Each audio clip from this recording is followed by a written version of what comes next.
Gary, it's so good to see you, my brother. Love you so much, man. You know, thank you, bud. Great to see you as well. I'm sending you hugs over Zoom. Bro, Mac's music is it's that video is bananas. Which one did you see, bud? The one that I saw is the one with the full orchestra, and you guys are recording it, and he's there for the recording of it. Yeah, that's a piece called Arctic Circles. Is that the one? Arctic Circles. Yeah.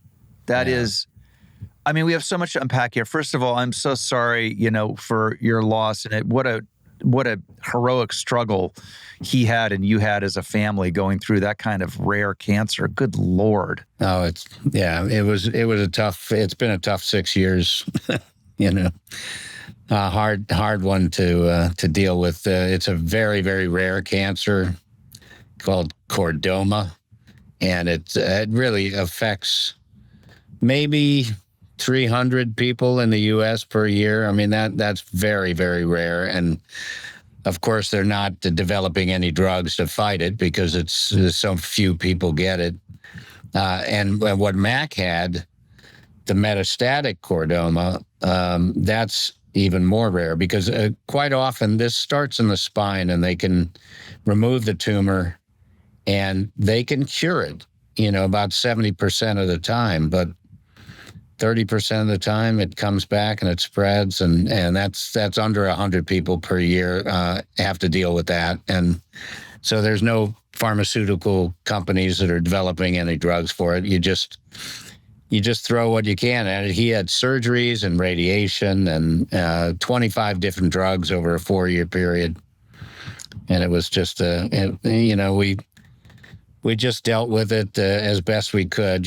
I stopped acting in 2019 and just focused on the fight and trying to help him. And thankfully, some good success over the years allowed me to take that time off and just focus on Mac. Well, and the way to remember him with this album is just, it's very, very beautiful. And what a talent. Holy smokes. And I mean, in Arctic, the song that I heard, he wrote in USC. Is that right? Well, yeah. I mean, he started it.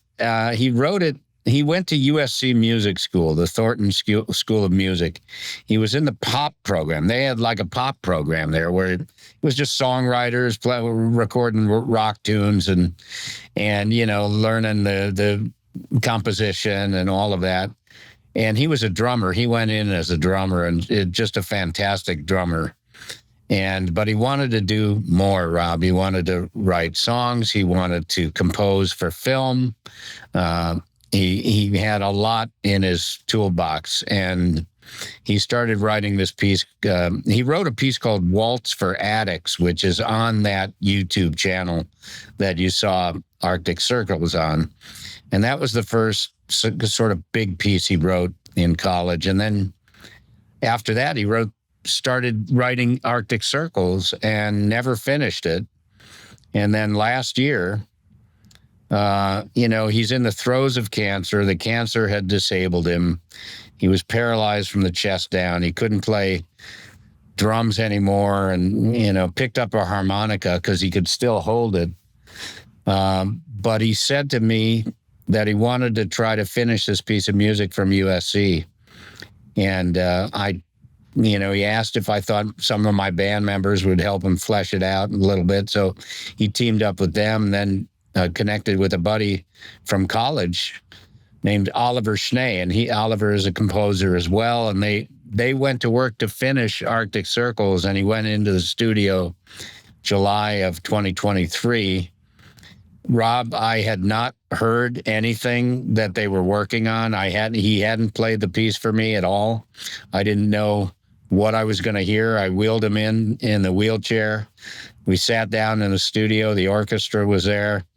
And all of a sudden they started playing that piece. And I was knocked out. It's such an emotional and beautiful piece. It was just, I'm glad they caught it on camera because it's nice to have that video of the moment. I highly recommend anybody listening go and look this up because the piece of music is it's so great and it sticks with you. I mean, it's amazing. And your reaction as a father, and it's a really beautiful 3.5 minute, 4 minutes that you can spend. Very, very inspirational. And the new album is called Mac Sinise, Resurrection and Revival Part 2. All of the proceeds going to your amazing foundation, which I've loved forever, the Gary Sinise Foundation. You guys are at $300 million for wounded warriors, veterans, first responders, families. You've served over 1 million meals. Yeah. It's insane, man. But you've been doing it a long time. You've been at this a very long time. Remember that event that you came to at Paramount? That was over 10 years ago. It's insane. For your listeners, I had an event where we called it Hollywood Salutes Heroes, and we brought in about 55 to 60 wounded folks, and we took them to Disneyland, and we took them over to Paramount. And Rob came, you were there, and all the Hollywood, I wanted Hollywood to show up to salute the heroes. And that was a great, great event early on in my foundation. Let's do that again. Let's do another one. We're doing them all the time. I mean, all over the country. But eventually I'll get back. I moved to Nashville. So eventually I'll get back and we'll do another one in California where we bring everybody in. We do them in, little small events where we're bringing folks in. And Mac worked for the foundation. He went to work for the foundation in 2017. One of the things I asked him to do was to write some music for some of our videos. We have a lot of videos that we produce to show our programs in action and show the people that we're helping and all that kind of thing. And they always need music. So I asked him to write some music for it. So after he died, Rob, he had just finished Resurrection and Revival Part 1. He designed the front cover and the back cover. He designed everything for the vinyl, and he never got to actually see it. It went to press the week that he died. But after he died, I started searching his laptop, and I found all this other music, including some of the music that he wrote for some of these videos. But then I found all this other stuff that he'd written that is just stunning and beautiful. And stuff going all the way back to USC. I mean, there's a lot. So I decided to produce another record for him, Resurrection and Revival Part 2. And that's the one that's on our Gary Sinise Foundation website right now. Some of the videos are on Mac Sinise YouTube, where you saw Arctic Circles. And I'm just trying to get the word out. It's really a very, very special gift that he left to us, and I'm trying to share it with folks because he was an exceptional musician. So the music is great, and I'm not just a dad who's proud of his son for writing some songs. I mean, I'm a player as well, and I know good music. So I'm happy and thrilled to be able to share this music with everybody. Oh, it's stunning! It's stunning. I was blown away. I mean, listen, I'm predisposed to love you and Mac, and I was like, I was down to begin with, but then I was like, oh my God, this is fantastic. Yeah. So, I mean, Lieutenant Dan Band, I mean, you've been playing in that band now for, it's got to be at least 10 years. How many years has Lieutenant Dan Band been touring? Oh, it's over 20 now. We started, the first concerts I did for the troops was back in 2003. And then I started doing regular tours in 2004, and now we've played, I don't know, over 575 concerts over the years on military bases and hospitals and you name it. I mean, we played everywhere. Do you have a particular concert or a particular venue or a particular country that stands out? Like, man, in Afghanistan, those people, they really get down.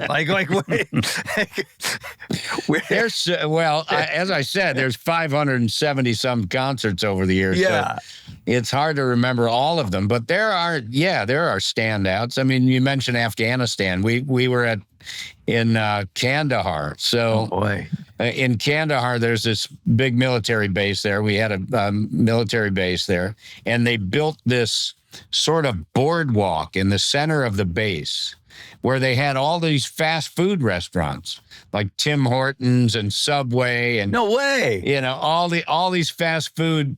Yeah, it's like we were shipping fast food over there, and they had all these little restaurants, and on the boardwalk we could set up the band, and so we set up the band on the boardwalk, surrounded by all these fast food restaurants, and all the troops came out that were serving in Kandahar.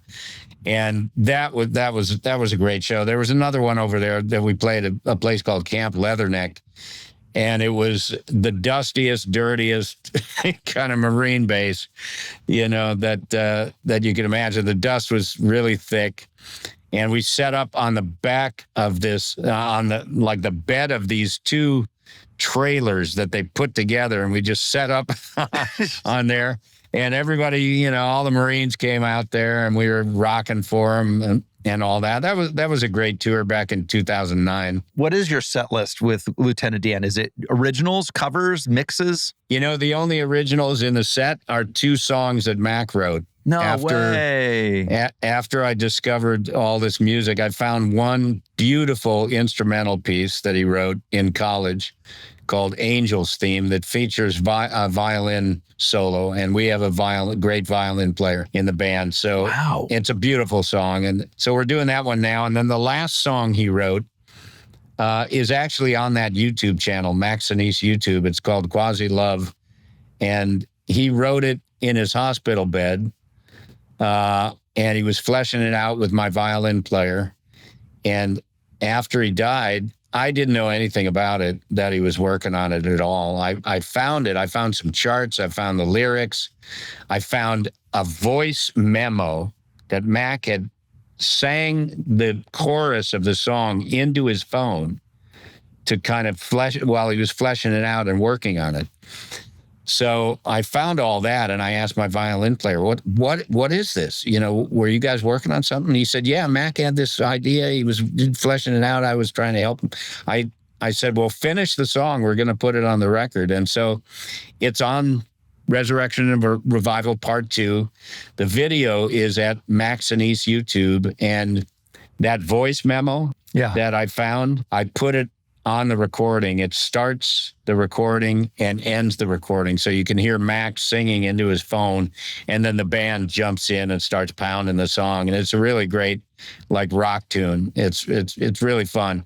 And what's cool about the video that you'll see on his YouTube channel is he had, as I said, he went to music school at USC, and he had 3 drumming roommates. There were 4 drummers in an apartment together. Jesus. And then 2 guitar players that he played with way back. I flew them all out to Nashville and asked them to play on this last song that Mac wrote. So they're all featured in the video. And it was beautiful to have them. And so my band is playing that song as well. Those are the only originals we play. And then the rest are covers of, anywhere from Springsteen to Stevie Wonder to, Shawn Mendes to, we're all over the map with contemporary and classics and pop, rock, blues, country, it's all over the place. In the pantheon of movie star centric bands, Lieutenant Dan Band is in its own level.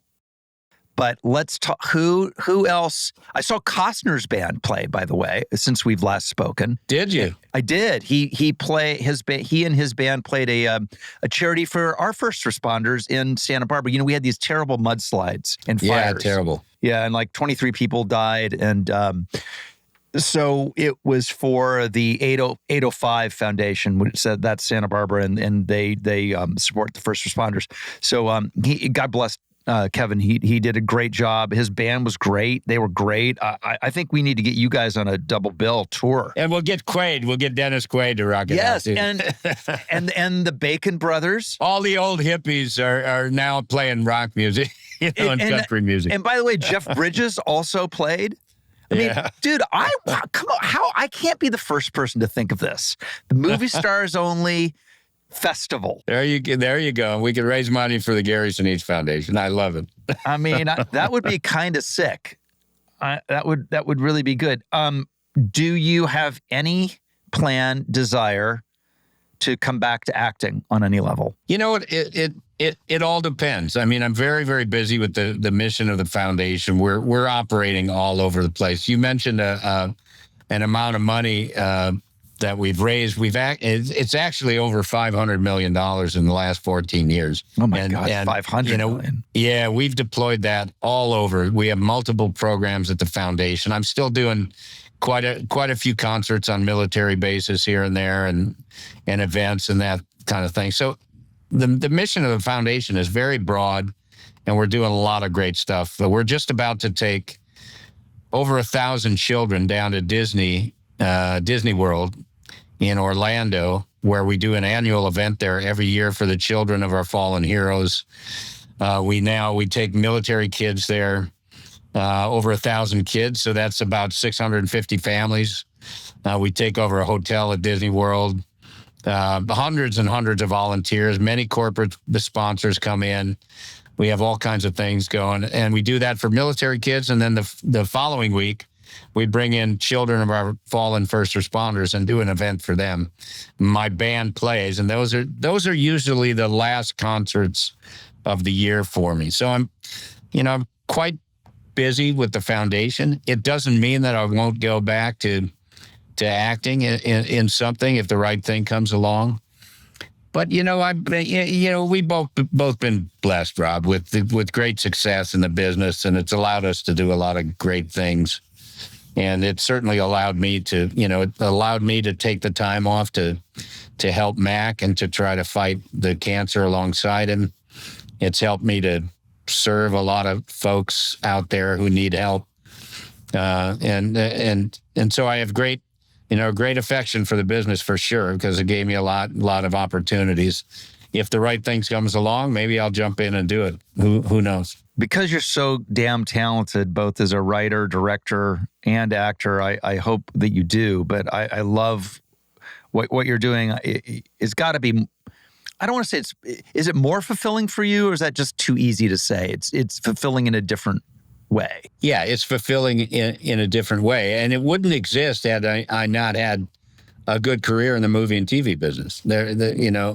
I was able to take resources from the success in the business and deploy them, all over the place and build a foundation.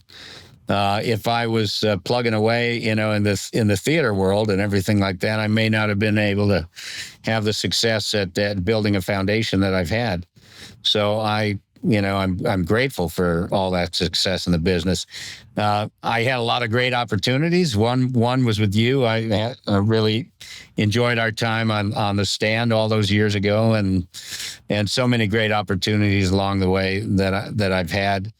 And to be able to take that success and kind of turn it into something that's making a difference in people's lives, who serve our country and protect and defend us, that's a great reward. It's just gives life extra purpose for sure. I always like to ask people who have had a big body of work and a diverse body of work like yours, two things. When people recognize you on the street, what is the project they usually recognize you from? I'm guessing it's CSI.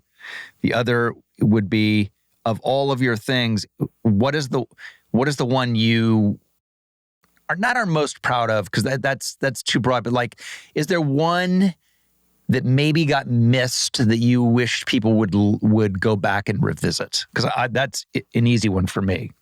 I would go, oh, not a lot of people saw whatever. What do you think? Yeah. One project that I poured my heart and soul into, directing, producing, and acting, was Steinbeck's Of Mice and Men. Oh, it's great. It's so good. Yeah, I did that one, and that was 1991. We shot it. It came out in 92, so it's quite a few years ago that we did it. It didn't do all that well in the theater, I'll tell you what happened. Redford's River Runs Through It came out the following week. And Brad Pitt, of course, was stealing all the oxygen out of everything back then. And Still is. God damn him. He got, there was a lot of attention going to that movie. Kind of a, not a similar story, but it was a country story and all that kind of thing. Of Mice and Men was produced by MGM. MGM did it. And they had kind of, here's how much we're going to spend on marketing, and then we're not going to do any more. and River Runs Through It was getting, I think that was Columbia, and Columbia was dumping all kinds of money into that. And so Of Mice and Men didn't do all that well at the box office, but because it's a classic, it's a classic, and they read it in high schools.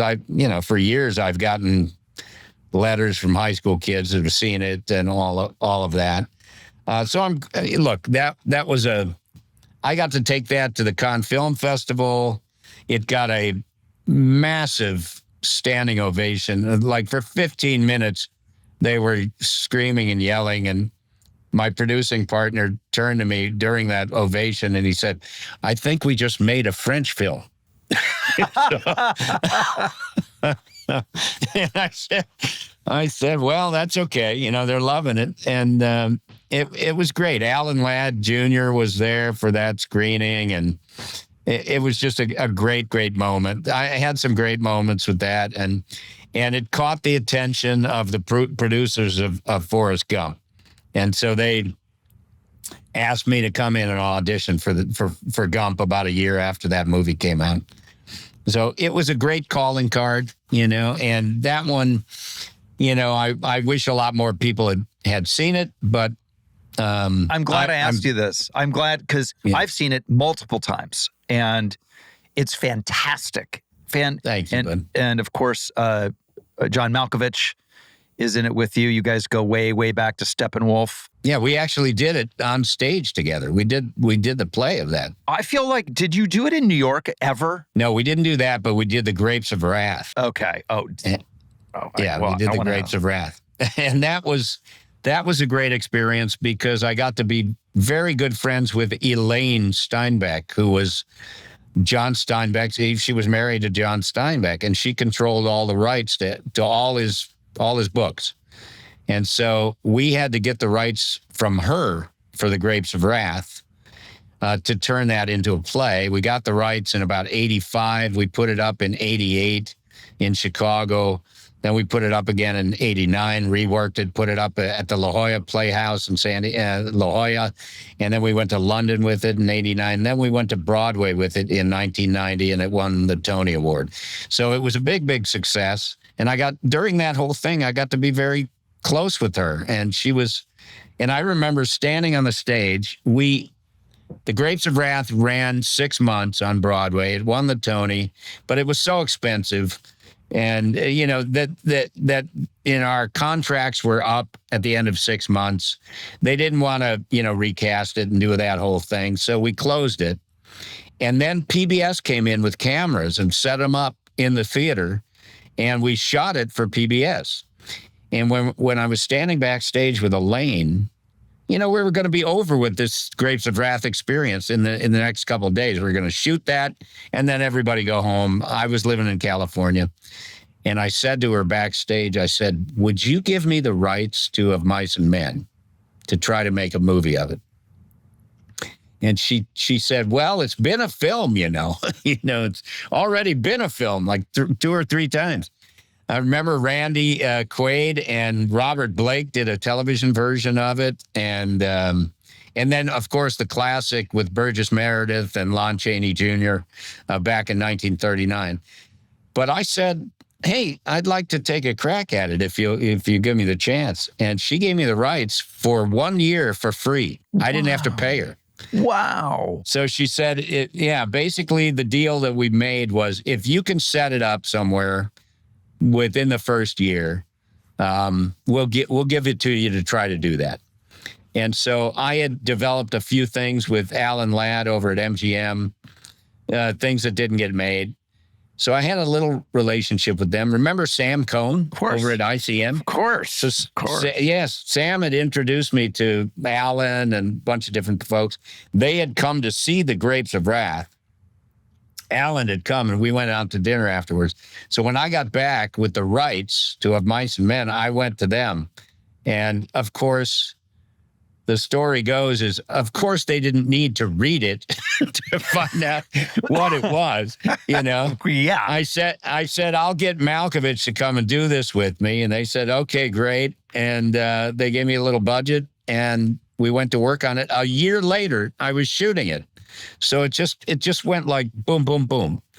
And I'm always very grateful to MGM for giving me the money to do it. They basically let me just go make it. And, you know, now it's still out there. Was it an official Ladd Company movie? Because by the way, Alan Ladd, for those of you who aren't familiar for our business, I did a movie for Laddie as well, they called him.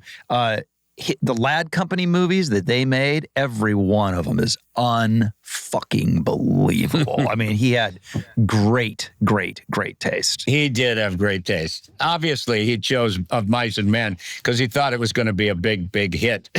You know? Well, it's a great movie. I mean, and it's funny because The Outsiders, which I did as 18, is similar in that it's in the curriculum of schools. So you get every year a crop of young students who are learning about Steinbeck or reading S.E. Hinton's, The Outsiders, and it's a whole opportunity for us as aging dudes to reconnect with a young audience. To look at that stuff, yeah, and it's great stuff. I remember The Outsiders, but that was awesome. I just had Coppola on the podcast. Oh my gosh. It was unbelievable. I was so nervous, Gary. It was like, I've talked to all kinds of people on the podcast, but there's something about, I hadn't seen Francis since I haven't seen him since I was 17 years old or 18 years old. So you're kind of like stuck in that relationship still. Do you know what I mean? I still felt like the 18-year-old actor who'd never done anything talking to the great Francis Coppola. It was really. You got to work with Coppola. How cool is that? Yeah. Well, and listen, you've had great ones as well. It feels like there are fewer and fewer great ones. I don't know why that is, but like, to hear him talk about what it was like, and why he did The Outsiders, it's like it was amazing. So if you're so inclined, you can listen to it. It's out now, but it was awesome. I'm gonna look that one up and listen to it. Have you seen Bob Z's movie? I haven't seen it yet. The one with Bob Zemeckis he worked with on Forrest Gump. Yeah. Bob Z is another genius, and he's got the movie with Tom out now. It's all in one angle. Right? This is all in one angle. Is it? What do you mean? So it's the story of a house, right? So it's just like one shot? It's one angle for the entire. Doesn't it just sound like, I just think we should do it and just like. How about if we save ourselves some time and just set the camera up? I love working with people like that. I got to do I did like a week on Contact with them, which is, I think, an really underrated movie. And when people talk about what they think the universe might be and what space travel is really like, when you talk to the real scientists, they will point to two movies that they say got it right. One is Interstellar and the other is Contact. Oh, it's funny, these directors who are also as interested as they are in story, they're also as interested and sometimes more interested in finding technologies to tell the stories that have never been used before. James Cameron, Bob Z. That's Bob, yeah. Right? No kidding. I remember when he called me up with the idea of how they were going to take my legs off, for the film, because Lieutenant Dan, gets blown up and loses his legs. Yep. And we had discussed that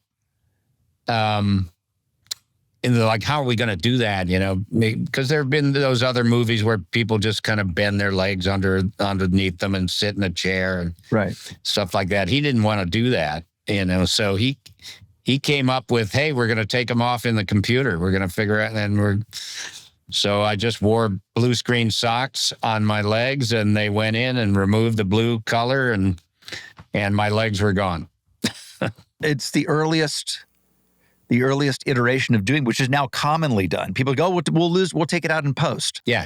That was kind of the beginning. I mean, Bob was really at the forefront of developing technologies that developed into all the computer graphics and all that. You know, now anything you can think of now, they can do. In Forrest Gump, putting Tom with all in the middle of very famous archival footage. Yeah. And then on Contact, he went the other way and took a famous person and put them in the movie when they weren't there. He put Bill Clinton in the movie where we were in a scene at the White House where we were all talking to the president. I'll have to revisit that. I don't remember that. Yeah, I'm pretty sure. Listen, by the way, I'm so capable of misremembering things now. I don't know if it's my age or what the like. I will literally sometimes tell a story and go, "Wait a minute, did that really happen?" I did have a moment with Coppola where I said, "Francis, I've been telling a story for years."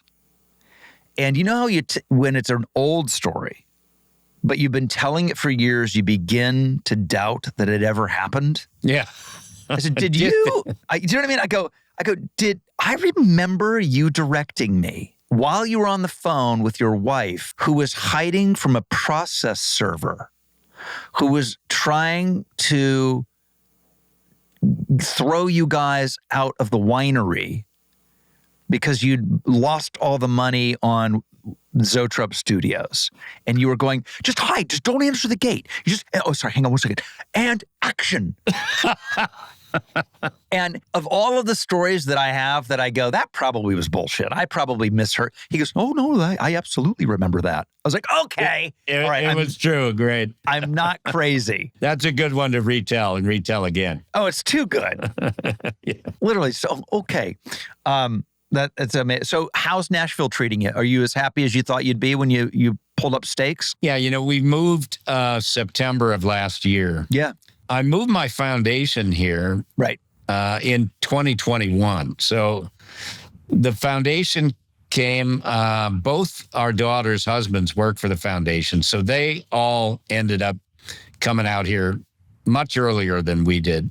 I was just hesitant. Mac was in the Santa Monica medical system at St. John's, working with an oncologist there who was very experimental and we're willing to try anything. And with a rare orphan cancer like Mac was fighting, you need somebody who's just going to continue to provide hope for you.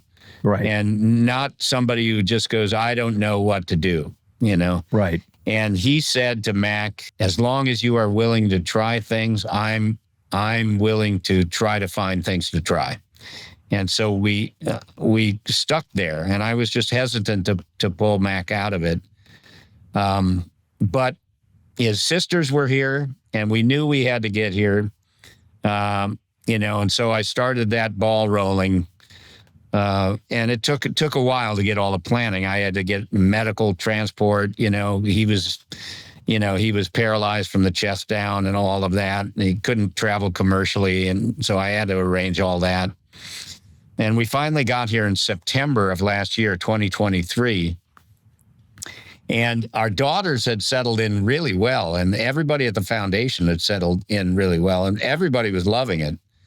And I have friends here in the music business and different pals that have moved out here. And I've been coming here for several years to do concerts for the military at Fort Campbell and, you know, different things like that. So I liked it, but, you know, I hadn't lived here or anything like that. Now, the last year and a half, when we first got here, unfortunately, my wife had to go into the hospital. Mac was struggling. He died like 3 months after we got here.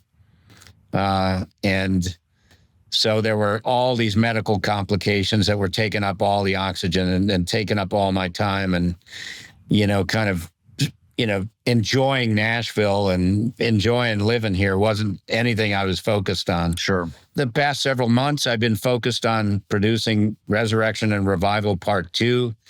The studios here that we recorded in are gorgeous and wonderful. And, when we got here with Mac, September 29th, by November 5th, he was back in the studio in Nashville, a place called Ocean Way, which is an old church that's been converted into a studio. And then November 10th, on his birthday, we were back in the studio again, a very, very famous studio called Blackbird, where every country person is recorded in there. And then he finished all the recording for Resurrection and Revival Part 1. And so that was it. And then things started getting complicated the next month, and he ended up back in the hospital and died 6 days later. So then you've got all the funeral stuff, and you got all the things that are going on with grief and trying to manage all that.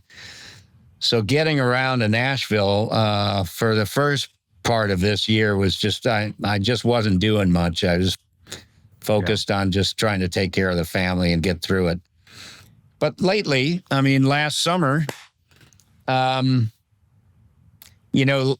summer, July 6th was the 30th anniversary of Forrest Gump opening in the theaters.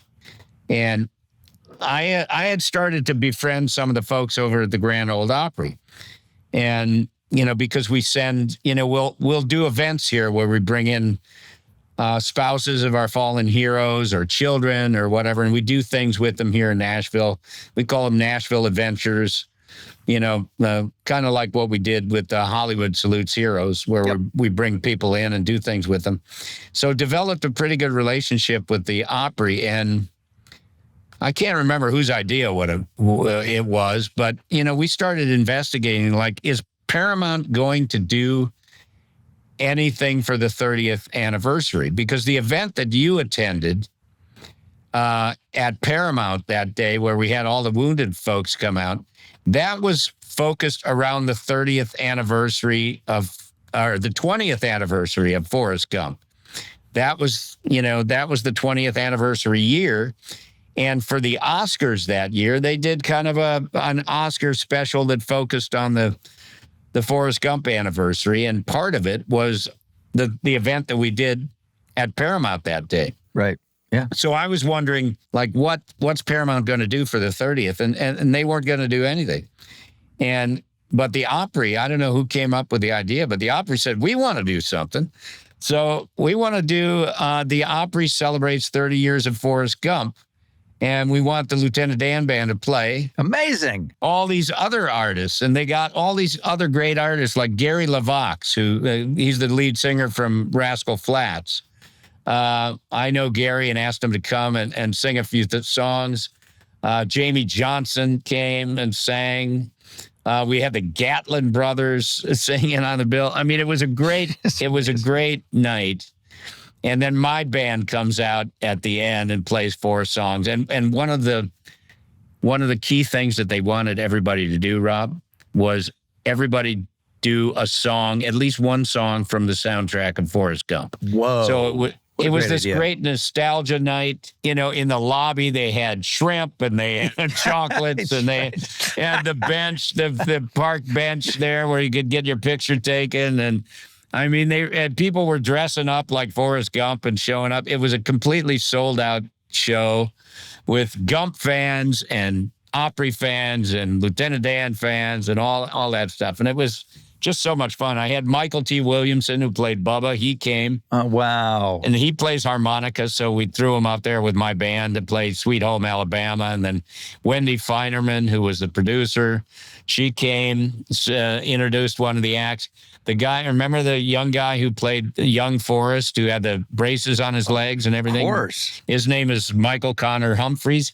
He came and introduce one of the acts. So it was just a great night, and kind of one of the first things that I'd actually done here. Yeah. To just have some fun in Nashville. And so I'm really enjoying it. It's a beautiful place. We have a nice place out in the country, and it's very, very nice and a great place to raise the kids. What's the Opry like? What is that? Do you walk in and is it like walking into old Yankee Stadium or Fenway or Wrigley or any of those cultural Hollywood Bowl? Yeah, the old Opry's at the Ryman Theater. And the Ryman is about 2,500 seats, and then they built the new Opry quite a while ago. I mean, it's been around long, and it's got over 4,000 seats in there. So it's a pretty big venue. But you know what? Even as big as it is, it feels very intimate in there when you're on stage. Like the audience is close to you in the balconies and everything. You feel like the audience is right up there with you. And just being on the legendary Opry stage where so many just amazing artists have played was just the biggest thrill. I got to tell you, we played 4 songs, and that's basically, the Opry shows are like that. They have like 8 artists on the bill. They each play 2 or 3 songs, and then the next one comes on, and the next one, and everything. Congrats. I mean, Resurrection and Revival, baby. Part 2. Go out and buy it if you're listening, and support Gary and his foundation and Mac's memory. Right now, Resurrection and Revival Part 2 is available on vinyl. For Part 1, Mac wanted to make some vinyls. Amazing. Good. This is even better because I am way into vinyl right now. That's my thing. So that's great. You know what? Go to the Gary Sinise Foundation website. There's a deluxe package of Part 1 and Part 2, and you can buy the vinyl. The first record, Part 1, is out on digital on Spotify and iTunes and all of that. The second one will be out on digital after the first of the year. All the proceeds from the vinyl, as Mac wanted, go to the Gary Sinise Foundation to help us with our mission at the foundation. He loved the foundation. And you can go to Mac Sinise YouTube to see some of the videos from both the first album and the second album. And we're also going to be watching Of Mice and Men, if we haven't seen it, which I have. And The Outsiders. And The Outsiders. Oh, and that was the other thing, just really quickly, because I famously got cut out of the movie that came out. And so all these years I've been wondering, like, why did they do that? Like the original movie has nothing to do with the book. And without even any prompting, Francis was, I just didn't understand certain plot elements, and I cut out of the movie, and I made a horrible mistake, and I was like, oh, thank you, thank you. So at least he fessed up. Yeah, and he said, and that's why the new version he kept saying, it is the official version. I've never heard of the official version, but The Outsiders, the complete novel. And so that was, if you're going to watch The Outsiders, make sure it's the official version. Mr. Sinise, love you. And this was great. It was great having you, as always. Thanks so much for having me, Rob. And thanks for helping to get the word out on Mac's album and the music. It's beautiful stuff. And it's helping our veterans for sure. He's still helping us with the mission. Love it.